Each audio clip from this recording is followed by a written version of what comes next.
اتنی انوکھی بہادری اور ایسی ثابت قدمی۔ حضرت اسما اپنے بیٹے عبداللہ کے ساتھ زندگی بسر کرنے لگیں۔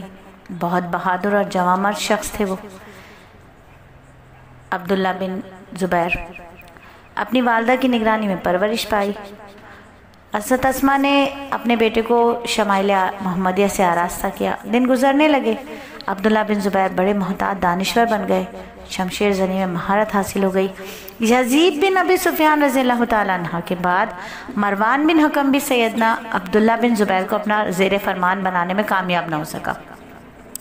جب اس کا بیٹا عبد الملک بن مروان مسند پر اقتدار پر براجمان ہوا تو اس نے عراق کے گورنر حجاج بن یوسف کے ساتھ اس بات پر اتفاق کیا کہ عبداللہ بن زبیر کو طاقت کے زور پر مطیع اور فرما بردار بنا لیا جائے۔ اس مقصد کے لیے انہوں نے کیا کیا کہ مکہ معظمہ پر چڑھائی کر دی جائے، اگر وہ اطاعت قبول نہ کرے تو ان کا کام تمام کر دیا جائے۔ حجاج اپنا لشکر لے کر مکہ معظمہ پہنچا۔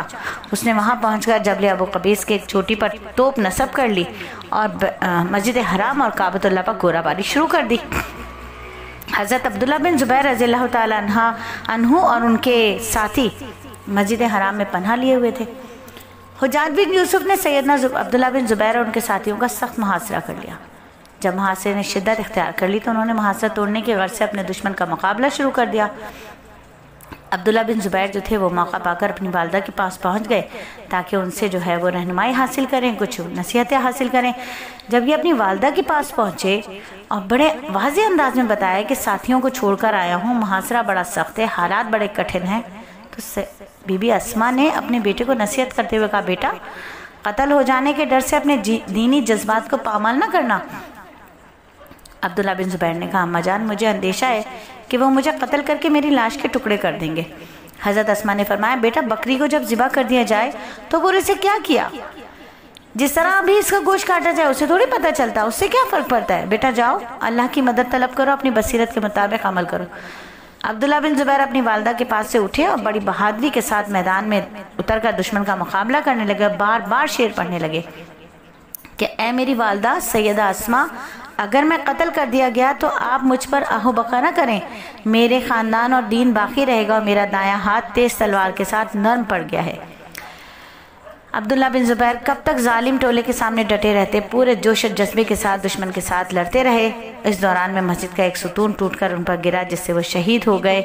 عبداللہ بن زبیر کی شہادت کے واقعے کو بیان کرتے ہوئے امام مسلم نے اپنی کتاب صحیح مسلم میں بیان کیا ہے، فرمایا کہ عبداللہ بن زبیر کو شہر کی ایک گھاٹی میں دیکھا گیا، ان کی لاش پڑی ہوئی تھی اور اس کے پاس سے قریش اور دوسرے لوگ چپکے سے دیکھتے ہوئے گزر جا رہے تھے۔ جب عبداللہ بن عمر رضی اللہ تعالیٰ عنہ وہاں سے گزرے تو لاش دیکھ کر رک گئے، 3 مرتبہ لمبی آہ بھرتے ہوئے کہا، اے ابو خبیب السلام علیکم، پھر غمزدہ ہو کر 3 مرتبہ کہا، اے ابو خبیب میں نے تجھے اس مقابلہ آرائی سے روکا تھا، اللہ کی قسم میری معلومات کے مطابق تو روزے دار، عبادت گزار، صلہ رحمی کرنے والا تھا، اللہ کی قسم تو امت کا ایک بہترین فرد تھا۔ یہ کہتے ہوئے عبداللہ بن عمر وہاں سے چل دیے۔ حجاج بن یوسف کو عبداللہ بن عمر کے وہاں رکنے اور ان باتوں کا پتہ چل گیا تو حجاج نے عبداللہ بن زبیر کی لاش کو تختہ دار سے اتارنے کا حکم دیا اور اسے یہودیوں کے قبرستان میں پھینک دیا۔ پھر حجاج بن یوسف نے حضرت عبداللہ بن زبیر کی والدہ حضرت اسما کی طرف پیغام بھیجا کہ وہ ان کے پاس آئے، انہوں نے اس کے پاس جانے سے انکار کر دیا۔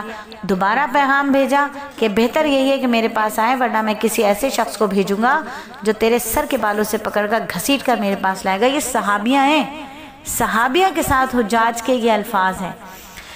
تو فرمایا کہ پورے جوش و جذبے کے ساتھ کہنے لگیں، جاؤ اس کو کہہ دو میں تیرے پاس نہیں آؤں گی، تو ایسے شخص کو بھیج جو مجھے بالوں سے پکڑ کر گھسیٹ کر تیرے پاس لے آئے۔ پھر حجاج نے جوتے پہنے، اکڑ فون کرتے اور اتراتے ہوئے چلا اور حضرت اسما کے پاس پہنچ کر کہنے لگا، دیکھ لیا اپنے بیٹے کا انجام، میں نے اللہ کے دشمن کے ساتھ کیا سلوک کیا۔ حضرت اسما نے کمال صبر اور حوصلے سے جواب دیا، تو نے اس کی دنیا خراب کر دی، اس نے تیری آخرت برباد کر دی۔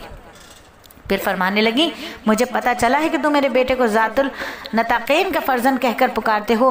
ہاں مجھے اپنے ذات النطاقین ہونے پر فخر ہے۔ میں نے ہجرت کے موقع پر اپنے کمر بند کے 2 حصے کیے، ایک کے ساتھ میں نے رسول اللہ کے کھانے کے تھیلے کا منہ بند کیا۔ پھر فرمایا ہمیں رسول اللہ نے قبیلہ ثقیف کے بارے میں ارشاد فرمایا، میں ایک کذاب اور ایک تباہی، اس قبیلے میں ایک کذاب اور ایک تباہی مچانے والا ہوگا۔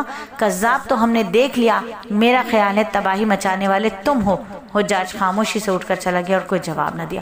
تو ایسی بہادری تھی، ایسی جواں مردی تھی ان کے اندر، ایسی صاف گوئی تھی ان کے اندر۔ سیدنا عبید عبداللہ بن زبید کی لاش کو تختہ دار پر لٹکائے جانے کے بعد عبداللہ بن عمر مسجد حرام میں داخل ہوئے تو انہیں بتایا گیا کہ ام عبداللہ سیدہ اسماء بنت ابوبکر مسجد کے کونے میں تشریف فرمایا، آپ کی خدمت میں وہ حاضر ہوئے، انہیں دلاسا دیتے ہوئے فرمانے لگے ان جسموں کی کوئی بات نہیں، اصل معاملہ تو روحوں کا ہے، وہ اللہ کے پاس محفوظ ہو جاتی ہیں، آپ صبر سے کام لیں، ہر دم اللہ سے ڈرتی رہیں۔ اس طرح تو ہوتا ہے اس طرح کے کاموں میں، یہ جان تو آنی جانی ہے، اس جان کی کوئی پرواہ نہیں۔ کچھ دنوں کے بعد بی بی اسماء بھی سفر آخرت پر روانہ ہوئی، اپنے بیٹے عبداللہ کے پاس پہنچ گئی، رہے نام اللہ کا، یہ دنیا مسافر خانہ ہے۔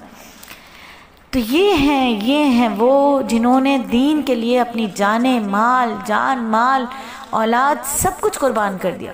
تو میری بیٹیوں، یہ دین ایسے آرام سے ہم تک نہیں پہنچا ہے، بڑے لوگوں نے اس کے لیے جانیں دی ہیں، اپنے بچے دیے، اپنے مال دے دیا اللہ کی راہ میں، تب یہ دین ہم تک پہنچا ہے۔ اس کی قدر کرو، اس کی قدر کرو۔ یہ دین ہے تو ہم ہیں، اور یہ دین ہے تو ہم سے دین نہیں ہے، دین سے ہم ہیں۔ اللہ کے احکامات پر عمل کرنا ہے، نبی صلی اللہ علیہ وآلہ وسلم کے طریقے سے کرنا ہے۔ زندگی بخیر، انشاءاللہ اگلے ہفتے پھر اسی حلقے میں آپ کے ساتھ ہوں گے ایک اور صحابیہ کی سیرت کے ساتھ، تاکہ ہم اس سیرت کی روشنی میں اپنی زندگیوں کا موازنہ کریں اور ان کی سیرت کے راستے پر ہم اپنی زندگی کو گزارنے کی کوشش کریں۔